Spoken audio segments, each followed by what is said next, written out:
This channel does not promote any violent, harmful, or illegal activities. All content provided by this channel is meant for an educational purpose only. কিভাবে ভুয়ো থানা খুলে প্রতারণার জাল বিভাস অধিকারী ফেঁদেছিল জানতে প্রাক্তন তৃণমূল নেতার অফিসে তালা ভেঙে ঢুকতে হলো নয়ডা থানার পুলিশকে, কিন্তু সেই তল্লাশি চালাতে গিয়েও তো তারা বাধা পেয়েছেন বলে অভিযোগ। UEM Jaipur is a perfect target for prospective students aspiring for good jobs, good education with future-ready skills. বলা হয়েছে কোর্টের কাগজ কোথায়? আর এই প্রশ্ন তুলে নয়ডা থানার পুলিশকে আটকায় বেলেঘাটা থানা। আর যা দেখে অনেকের প্রশ্ন, এটা কি কলকাতা পুলিশের জন্য ভালো বিজ্ঞাপন হয়ে থাকলো? সূত্রের যা খবর আমরা পেয়েছি, বিভাসের জালিয়াতির এই তদন্তে বীরভূমেও যেতে পারে যোগীরাজ্যের পুলিশ। বিভাস অধিকারীর ভুয়ো অফিসের তদন্তে বেলেঘাটায় নয়ডা থানা, কিন্তু বিভাসের অফিসে ঢুকতেও বিস্তর নাটক।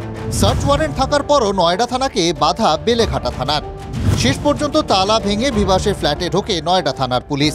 তবে কি বিভাসের জন্য ঢাল হয়ে দাঁড়ালো কলকাতা পুলিশ?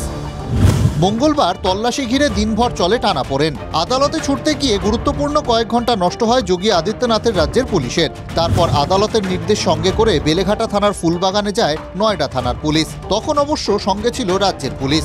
বিভাস অধিকারীর বেলেঘাটায় যে ভুয়ো থানার অফিস ছিল, সেখানে তল্লাশি চালানোর প্রথমে আমরা দেখলাম, যেমন প্রথমে তালা ভাঙা হয়, তার পরবর্তীতে যে ফ্ল্যাট ভাড়া নিয়েছিল সেই ফ্ল্যাটের যারা মালিক তাদের সঙ্গে কথা বলে নয়ডা পুলিশ। ফুলবাগানের এই তিনতলার ফ্ল্যাটে দোতলার একটি অংশে ভুয়ো অফিস চলছিল।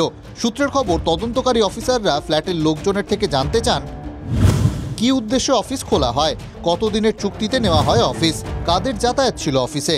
এই ফ্ল্যাটের বাড়ির বাইরে যে ব্যানার দেওয়া ছিল বা অফিসে ব্যানার দেওয়া ছিল, কাদের যাতায়াত ছিল, এই সংক্রান্ত খুঁটিনাটি তথ্য নয়ডা পুলিশ এখান থেকে সংগ্রহ করবে। তার কারণ শুধুমাত্র নয়ডায় নয়, তার একটা শাখা অফিস এই শহর কলকাতায় বেলেঘাটাতেও কিন্তু খোলা হয়েছে।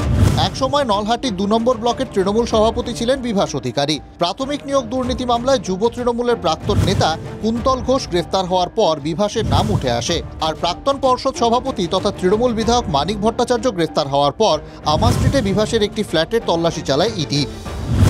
সেই বিভাসই নয়ডায় ভুয়ো থানা খুলে সম্প্রতি গ্রেফতার হন।